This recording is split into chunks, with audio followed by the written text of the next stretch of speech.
Students, आज का हमारा टॉपिक है टोर्जन इन गैस्ट्रोपोडा।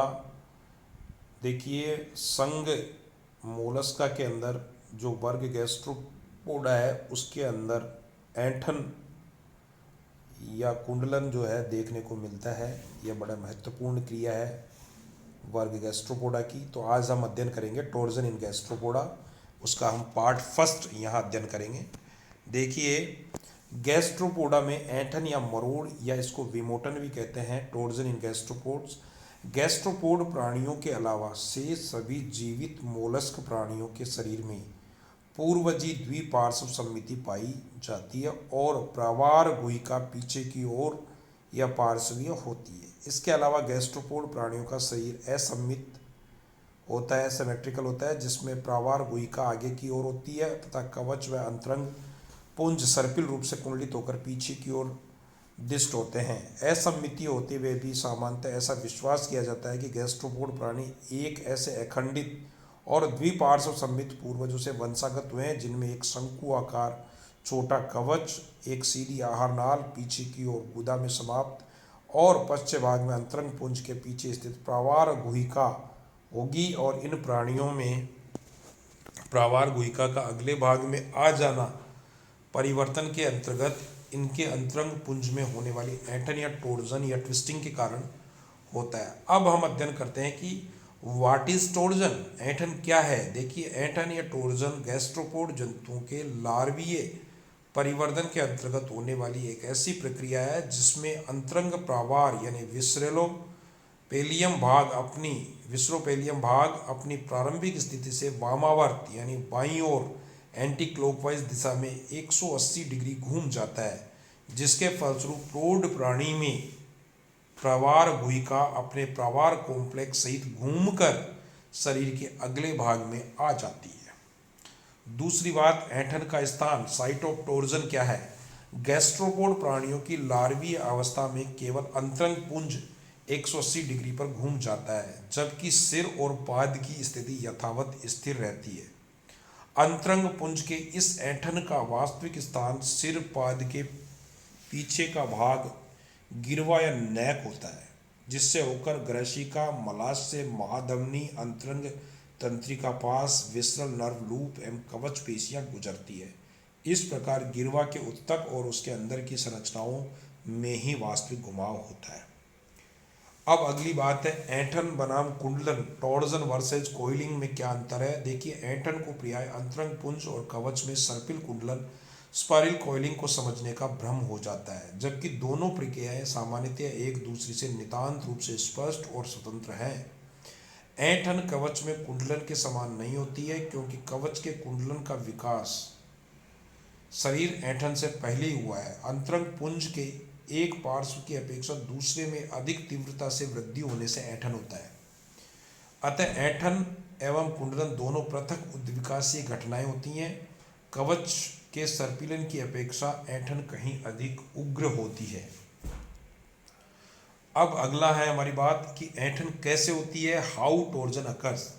गैस्ट्रोपोड प्राणियों में ऐंठन का होना केवल एक उद्विकासीय परिकल्पना यानी इवोल्यूशनरी हाइपोथेसिस नहीं है। जीवित गैस्ट्रोपोड प्राणियों के भ्रूणोद्भव यानी एम्ब्रियोजेनी में इसका होना देखा जा सकता है। ऐंठन से पूर्व लार्वा पूर्णतया सममितीय होता है, सिमेट्रिकल होता है। प्रवार गुहिका पीछे एवं नीचे की ओर दिष्ट होती है, आहार नाल सीधी होती है और गुदा पीछे की ओर मध्यवर्ती रेखा पर खुलती है। शरीर में एक आधारीय आकुंचन या फ्लैक्चर होने के फलस्वरूप आहार नाल में पाशन यानी लूपिंग और मुख तथा गुदा परस्पर निकट आ जाते हैं। प्रारंभिक अवस्था में अंतरंग पुंज प्लेट के आकार के होते हैं और फिर पहले शंकु आकार धारण करते हैं और बाद में सर्पिल रूप से कुंडलित हो जाते हैं। कवच पृष्ठभाग में स्थित होता है और आगे की ओर एक कुंडल बनाता है। इस प्रकार कवच को बहिर्जठर यानी एक्सोगैस्ट्रिक कहते हैं। अधर आकुंचन के फलस्वरूप या पश्चात पार्श्वी ऐंठन होती है, जिसके परिणाम स्वरूप पृष्ठीय या बहिर्जठर कवच अधरीय या अंतर्जठर एंड्रोगैस्ट्रिक हो जाता है। संभवतः एक पार्श्व भाग की वृद्धि रुक जाने तथा दूसरे पार्श्व भाग में सक्रिय वृद्धि के कारण पार्श्व ऐंठन की क्रिया होती है। सामान्यतः दाहिनी ओर की वृद्धि मंद हो जाती है, जिसके परिणाम स्वरूप प्रावार गुहिका एवं प्रावार कॉम्प्लेक्स दोनों धीरे धीरे दाहिनी ओर को घूम जाते हैं और अंतरंग कोश के बाएं पार्श्व में अति वृद्धि होने पर ये अग्रभाग में आ जाते हैं। परंतु एक्मिया में यह संपूर्ण प्रक्रिया 2 या 3 मिनट में ही पूर्ण हो जाती है। इस कारण यह विभेदी वृद्धि के कारण नहीं समझा जा सकता। इसके विपरीत यह पेशीय संकुचनों के कारण होता है।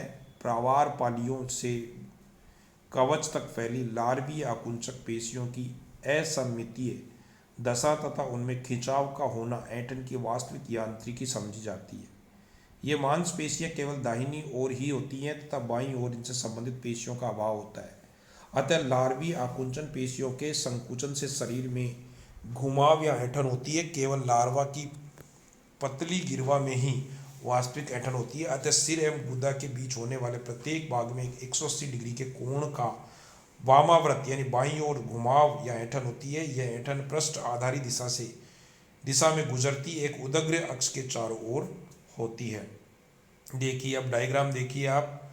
देखिए पहला चित्र जो दिया हुआ है वो ऐंठन की यांत्रिकी को दर्शा रहा है, जिसमें दाहिनी मेसोडर्म कोशिकाओं में बाईं ओर की अपेक्षा अधिक वृद्धि दर्शाता हुआ हेलियोटिस के वेलिजर लार्वा का अनुप्रस्थ परिच्छेद दिया हुआ है, जिसमें आप देखिए मिड गट कैविटी, उसके बाद राइट मेसोडर्मल बैंड इसमें दिखाई दे रहा है, इसका लेफ्ट मेसोडर्मल बैंड, उसके बाद सेल ग्लैंड है और इसका शेल या कवच हमारे को दिखाई दे रहा है। इसी प्रकार दूसरा जो बी डायग्राम है वो देखिए हेलियोटिस के वेलिजर लार्वा का जो है ये अनुप्रस्थ परिच्छेद तो हमने देख ही लिया। दूसरा बी में एक सममितीय आकुंचक पेशी को दर्शाता हुआ पटेला वल्गेटा का 48 घंटे का लार्वा का डायग्राम है, जिसमें लार्वल रिट्रैक्टर मसल्स दिख रही है और उसका मिड गट है, मेंटल भाग दिख रहा है, मेंटल कैविटी है और फूट भाग हमारे को दिखाई दे रहा है, वेलम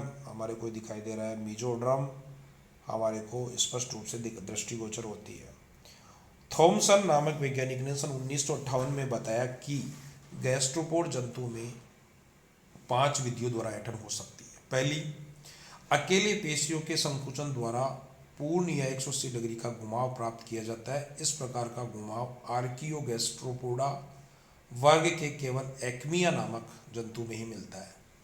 दूसरा, 180 डिग्री का घुमाव 2 अवस्थाओं में पूरा होता है। पहले लार्वी आकुंचक पेशियों के संकुचन द्वारा 90 डिग्री का घुमाव होता है और फिर विभेदी वृद्धि होने से धीरे धीरे शेष 90 डिग्री का घुमाव और होता है। यही आजकल की ज्ञात सामान्य विधि है और हेलियोटिस तथा पटेला इसके बहुत अच्छे उदाहरण माने जाते हैं। तीसरा, केवल अकेली विभेदी वृद्धि की प्रक्रिया के द्वारा ही 180 डिग्री का घुमाव होता है, जैसे कि विविपारा में देखने को मिलता है। इसी प्रकार चौथा है विभेदी वृद्धि प्रक्रिया द्वारा घुमाव होना, जिसमें गुदा वयस्क की उचित स्थिति में आ जाती है, जैसे कि एप्लीसिया में देखने को मिलता है। अब देखिए आपके सामने डायग्राम है, डायग्राम ए है, डायग्राम बी है, डायग्राम सी है, डायग्राम डी और डायग्राम ई है।